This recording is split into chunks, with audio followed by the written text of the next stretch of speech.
Halo teman-teman entrepreneur semua. Nah, apakah teman-teman di sini siap lanjut belajar lagi nih tentang bisnis air minum kemasan? Nah, jika iya, teman-teman datang ke tempat yang tepat nih. Di beberapa video sebelumnya kita emang udah sempat bahas nih ya, kenapa air minum kemasan tuh punya prospek di Indonesia, khususnya Jakarta. Nah, hari ini kita coba ngeliat aspek-aspek apa aja sih yang berpengaruh untuk bisnis ini dari aspek pajaknya, keuangannya, termasuk kepabeanan, bea cukai, dan juga izin-izinnya di industri air kemasan ini ya, teman-teman ya. Nah, jadi kan pada dasarnya kan kita emang pengen tahu nih gimana cara ngelola pajaknya, keuangannya, dan kepabeanannya di bisnis ini. Nah, jadi kita harus tahu dulu pertama, kita review sedikit mengenai proyeksi tingkat pertumbuhan. Jadi, menurut riset dari beberapa data dari Euromonitor dan Statista, memang bilang nih ya, di Indonesia tuh bisnis air minum kemasan dari tahun 2020 sampai tahun 2028, itu kalau misalnya kita ambil garis lurus, pertumbuhan tingkat tahunannya itu tuh CAGR-nya itu sekitar 8,15%. Nah, cuma kita nggak bisa juga serta-merta kita tergiur dengan pertumbuhan yang terjamin di angka segitu. Kita juga harus lihat nih berbagai tantangan dan juga regulasinya, apa aja yang terkait pajak, keuangan, dan bea cukai. Nah, nanti kita di sini mau sharing nih ya di materi ini supaya teman-teman siapa tahu bisa mempelajari aspek-aspek tersebut, baik teman-teman yang menjalankan bisnis air minum ataupun teman-teman yang menjalankan bisnis lain. Semoga bisa jadi insight dan inspirasi nih buat teman-teman. Nah, kurang lebih seperti itu ya. Nah, jadi yang pertama itu soal pajak nih teman-teman ya. Air kemasan itu kan sebenarnya udah termasuk produk di Indonesia yang kena jadi objek PPN. Nah, objek PPN di Indonesia itu sekarang ya memang 11%. Nah, artinya nilai 11% itu harus teman-teman tambahin terhadap nilai harga jualnya teman-teman atau nilai pabean dari produk impor yang teman-teman ambil nih kalau teman-teman impor. Nah, selain itu di sini juga ada tambahan nih karena emang air kemasan tuh dirasa ngerusak masyarakat kita dengan gulanya dan pengawetnya. Jadi di situ juga kena tambahan biaya 5% kalau itu mengandung pemanis atau perasa buatan. Jadi teman-teman nih, kalau emang misalnya mau serius jadi pebisnis yang buat bang bikin air minum kemasan, teman-teman tuh harus cek juga dan teman-teman perlu daftar sebagai pengusaha yang emang bayar PPN dan sertakan juga SPT bulannya ke kantor pajak. Teman-teman juga di sini perlu menerbitkan faktur PPN itu kepada pelanggan dan nyimpen itu di dalam transaksi. Jadi di dalam struknya nih teman-teman ya. Kenapa itu perlu dilakukan? Karena memang bisnis ini tuh memang bisnis yang bisa berpotensi besar dan juga memang bisa merusak kesehatan masyarakat kalau nggak hati-hati. Jadi wajar nih pajaknya jadi ada double nih gitu kan. Nah, terus kalau misalnya teman-teman ngimpor air kemasan dari luar negeri, teman-teman tuh harus bayarnya beanya itu di bea masuk dan PPN-nya di bea cukai. Nah, bea masuk itu tergantung memang dari klasifikasi tarif dan juga asal produknya. Misal kalau misalnya teman-teman itu dari negara ASEAN, nah itu biaya masuknya itu 5%, negara lain itu kira-kira 11%. Nah, dari situlah teman-teman juga harus mematuhi prosedur kepabeanannya, syarat dokumentasinya. Coba juga cek tuh, apakah teman-teman mesti nyerahin deklarasi impornya, sertifikat asal, sertifikat kesehatan, dan itu sertifikat halal, karena mayoritas masyarakat Indonesia tuh memang mayoritas muslim ya, teman-teman. Nah, berikutnya dari komponen keuangan sendiri, mungkin ini emang agak lebih tricky atau memang lebih banyak yang harus diurusin dari sekedar bisnis software house ya, karena teknik pencatatannya pun sudah mau ada inventory yang harus berputar di sini. Jadi buat jalan ini teman-teman harus paham juga nih konsep-konsep dasar mengenai budgeting, penganggaran, akuntingnya, pelaporan, audit, dan juga kontrol keuangan teman-teman.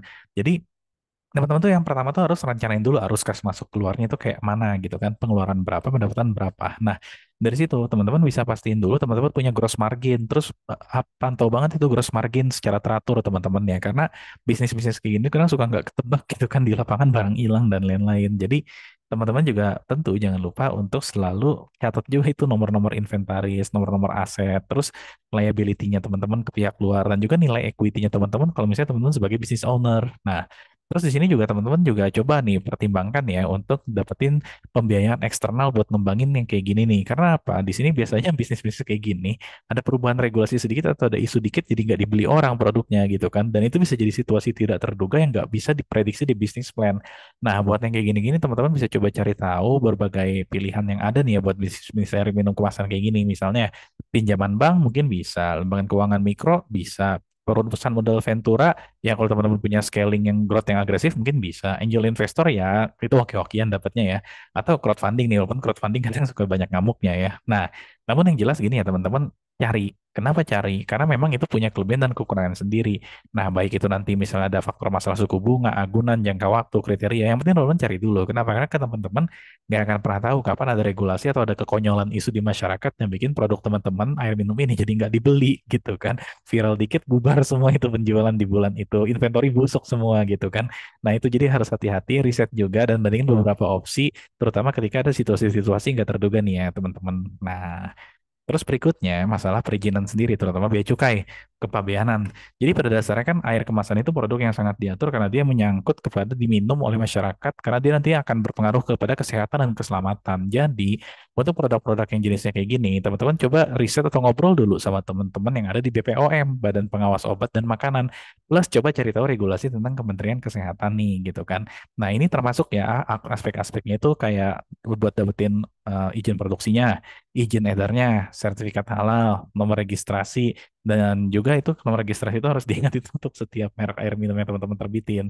Nah, teman-teman juga perlu tuh nanti ya ditanyain atau diminta tuh biasanya mastiin ada persyaratan kualitas walaupun kadang cuma administratif untuk parameter yang sifatnya fisik, kimia, mikrobiologi, dan radiologi. Nah, kenapa seperti itu? Lagi-lagi karena ini produk konsumsi yang memang kalau misalnya salah-salah masyarakat mati nih gitu kan. Nah, selain itu jadi gini, teman-teman juga harus nih ya memperhatikan juga aturan pelabelan dan juga aturan pengemasan air kemasan ini ya. Nah, kenapa? Karena gini, kadang-kadang memang kita anak SMA atau anak kuliah suka danus bikin air minum kemasan sendiri, dijual, jual, jual, jual, jual begitu luas, viral gitu kan, udah berhenti danusnya gitu kan, nggak lanjut lagi, bubar di bisnisnya. Nah, jadi biar apa ya, ini lebih profesional, nggak kayak teman-teman SMA atau kuliah yang danus, bukan berarti mereka jelek, mereka bagus ya. Cuma di sini teman-teman juga biar profesional tuh perhatiin juga nih masalah pelabelan dan pengemasan airnya tadi nih, termasuk apa aja. Termasuk teman-teman coba cek itu masalah nampilin nama produknya boleh atau enggak, terutama masalah brand nanti berantem sama orang. Masalah bahan, masalah beratnya, volume bersih kayak apa. Nah, terus dari sini coba perhatiin juga teman-teman harus hati-hati sama tanggal produksi dan juga tanggal kadaluarsa. Itu kalau nggak ada tuh teman-teman bisa dituntut itu gitu kan. Nah, terus make sure juga ada nomor registrasi, logo halal kalau ada, kalau nggak ada terbitin aja gitu kan. Paling kadang-kadang dicurigain orang gitu. Nah, terus habis itu fakta gizi juga kadang-kadang memang suka diminta tuh fakta gizi kan, apalagi kalau misalnya dicurigai minuman gula yang rusak masyarakat. Nah, di sini teman-teman juga jangan lupa, di sini perlu ada yang namanya petunjuk penyimpanan, terus nama sama alamat produsennya. Jadi PT-nya kadang-kadang PT produsen itu masih dicantumin di situ. Jadi biar orang kalau mau nyari tahu bisa ke PT itu gitu kan. Kalau emang teman-teman produksinya di skala besar ya. Kalau misalnya enggak ya mungkin ya compliance dari yang ringan-ringan dulu lah kalau buat itu. Nah, terus juga yang penting gini ya, pada prinsipnya kan kita kembali lagi ke fundamental dari pembuatan produknya. Jadi teman-teman harus make sure bahwa bahan yang teman-teman pakai itu aman buat makanan, tidak mencemari produk. Karena kalau misalnya itu sampai kejadian, itu masalah trust juga teman-teman. Dan juga kalau misalnya teman-teman ada teman-teman yang beriman juga di sini, itu nanti di akhirat kan di agama masing-masing kan bakal dituntut kalau kita berbuat jahat dengan sengaja mencemari produk. Ingat kan sirup obat batuk? Nah, itu rusak tuh satu industri gara-gara itu gitu. Nah, terus apalagi? Nah, mungkin ini kita udah mau ke penghujung bahasan nih ya. Jadi yang penting gini teman-teman ya. Ingat nih, buat urusan pajak, pahamin peraturan PPN dan cukai itu penting banget ya. Pastikan teman-teman tuh terdaftar sebagai pengusaha yang bertanggung jawab terhadap PPN. Nah, kalau misalnya ada lebihan, ya udah ajuin pengembalian boleh gitu kan. Kalau misalnya di situ juga, pastiin catatan keuangannya itu benar karena nggak mungkin pajak teman-teman benar kalau catatan keuangannya ngawur di situ. Nah, terus kalau misalnya teman-teman juga mau ngimpor air kemasan, perhatiin juga itu karena ada tarif bea masuk dan juga patuhi prosedur-prosedur syarat-syarat lain, terutama dokumentasinya nih kalau produknya impor. Nah, berikutnya dari aspek keuangan, teman-teman tuh make sure bangun sistem manajemen keuangan yang kuat ya, karena teman-teman di sini ngurus barang yang turnovernya lumayan dan di sini ada expiration date. Ini berbeda dengan barang biasa. Nah, jadi teman-teman make sure belajar dulu kalau bisa ya soal budgeting, accounting, reporting, audit dan juga kontrol, terutama kontrol terhadap inventory. Nah, di situ dari situ teman-teman nanti jadi bisa mulai planning arus kasnya kayak apa, pengeluaran pendapatan berapa dan estimasi laba yang ada di gross margin secara planning nanti benturin lagi sama lapangan sejauh apa gap antara gross margin yang di plan dengan yang ada di lapangan nanti setelah penjualan. Dari situ juga, jadi teman-teman nanti bisa pertimbangkan buat jelajahi berbagai opsi pembiayaan, utama buat ngadepin situasi nggak terduga. Nah, dari sana juga, di situ untuk hal kepabeanan, bea cukai, dan izin-izin lain, make sure teman-teman udah ngeriset tentang aturan-aturan dari BPOM dan Kementerian Kesehatan. Karena ini soal makanan, sekalinya viral, teman-teman bisa dituntut.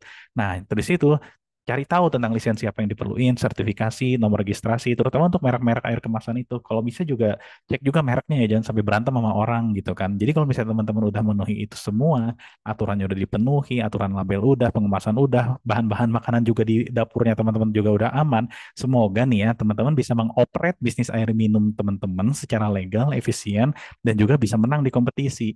Ingat nih teman-teman ya, untuk selalu ikuti perubahan peraturan dan kalau bisa coba cari mentor atau nasihat profesional nih sebelum memulai bisnis ini.